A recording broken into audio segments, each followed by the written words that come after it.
تمیم داری رضی اللہ عنہ نے اسے ایک جزیرے پر زنجیروں میں جکڑا ہوا پایا، اور یہ کوئی خواب نہیں تھا، یہ حقیقت تھی۔ تمیم داری رضی اللہ عنہ ایک مسیحی تھے جنہوں نے بعد میں اسلام قبول کیا۔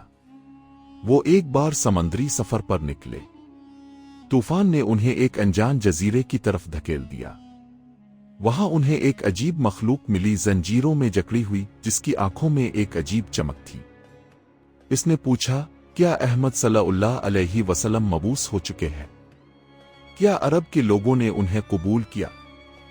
تمیم داری رضی اللہ عنہ نے جب یہ واقعہ مدینے میں بیان کیا تو نبی کریم صلی اللہ علیہ وسلم نے خود منبر پر کھڑے ہو کر اسے تمام صحابہ کے سامنے بیان فرمایا، اور فرمایا، وہ دجال ہے، وہ زندہ ہے، وہ قید ہے، اور وہ انتظار میں ہے۔ 1400 سال گزر گئے، وہ آج بھی زندہ ہے۔ یہ کوئی تمثیل نہیں، یہ حدیث صحیح ہے جسے امام مسلم نے روایت کیا۔ ایک ایسی مخلوق جو وقت کے ساتھ نہیں مرتی، جو اپنی رہائی کا انتظار کر رہی ہے، جو جانتی ہے کہ اس کا وقت آنے والا ہے، اور جب وہ وقت آئے گا تو صرف وہی محفوظ رہے گا جس کے دل میں سورۃ الکہف کی پہلی 10 آیات زندہ ہوں گی۔